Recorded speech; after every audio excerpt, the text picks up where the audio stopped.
ఒక మనిషిని జైల్లో పెట్టడము అని అంటే తన పరువును తన ప్రతిష్టలతో ఆడుకోవడం, అవన్నీ తెలిసి కూడా ఏ తప్పు చేయకపోయినా కూడా. అందరికీ నమస్కారం అండి. జగన్మోహన్ రెడ్డి గారిని ఎప్పుడు నేను ఇలా చూస్తానని అనుకోవాలా. చూసేసా. ఒక పక్క కలియుగం అంటున్నాడు, ఒక పక్క అరెస్ట్ చేస్తే పరువు ప్రతిష్ట ఏమైపోద్ది అంటాడు, ఏదేదో మాట్లాడతాడు. బట్ ఈయన 2019 నుంచి 24 వరకు ఈయన వల్ల అక్రమంగా అరెస్ట్ అయిన వాళ్ళ పరువు ప్రతిష్టలు పోలేదు.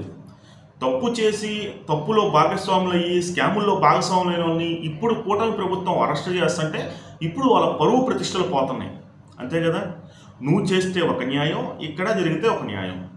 నువ్వేమో అప్పుడు చంద్రబాబు నాయుడిని లోకేష్ని ఇంట్లో నుంచి బయటికి రాకుండానే ఆ గేట్లని తలుపులకు కట్టేసి, పార్టీ ఆఫీసులో నుంచి బయటికి రాకుండానే ఆ గేట్లను తలుపులకు కట్టేసి నువ్వు చెయ్యొచ్చు.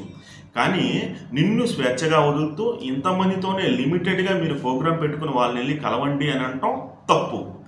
ఇక్కడ జగన్మోహన్ రెడ్డి గారు అన్ని రోజులు ఒకేలా ఉండవు.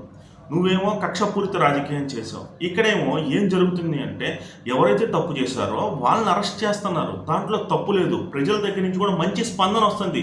అవును కదా, తప్పు చేశాడు కదా, జైలుకి వెళ్ళాడు అని చెప్పి ప్రజలు కూడా అంగీకరిస్తున్నారు కూటమి ప్రభుత్వాన్ని.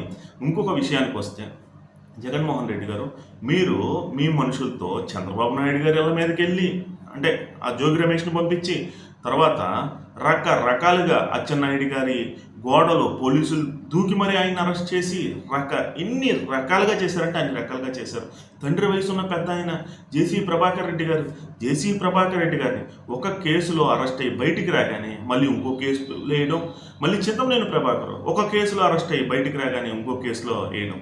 ఇవన్నీ ఇలా ఉంటే ఈ తురకా కిషోర్ అనే వ్యక్తి చూశారు కదా, ఎంత పెద్ద రాడ్డుతో ఈ బుద్ధ వెంకన్నని అండ్ ఎవరైతే బోండా ఉమ్మ ఉన్నారో వాళ్ళని చంపడానికి ప్రయత్నించాడు. అతన్ని అరెస్ట్ చేయడం తప్ప అసలు ఏం మాట్లాడుతున్నారేంటో నాకైతే ఏం అర్థం కావట్లేదు. ఓకే, మీ పార్టీని మీ కార్యకర్తల్ని కాపాడుకోవాల్సిన బాధ్యత మీకు ఎలా ఉందో ప్రస్తుతం ఉన్న కూటమి ప్రభుత్వానికి తప్పులు చేసిన వాళ్ళని అరెస్ట్ చేసే బాధ్యత కూడా అలాగే ఉంది. ఎందుకంటే మీరు అన్యాయంగా అక్రమంగా ఆ రోజుల్లో అరెస్ట్ చేస్తే ఇప్పుడు ఎవడైతే తప్పు చేశాడో, ఎవడైతే తప్పులు లేని వాళ్ళు అయ్యాడో వాళ్ళని అరెస్ట్ చేస్తుంది కూటమి ప్రభుత్వం. ప్రజల దగ్గర నుంచి కూడా వాళ్ళకి విశేష స్పందన కూడా లభిస్తూ ఉంది. ఎందుకంటే మంచి చేసే వాళ్ళని ఎవరైనా సరే గౌరవిస్తారు.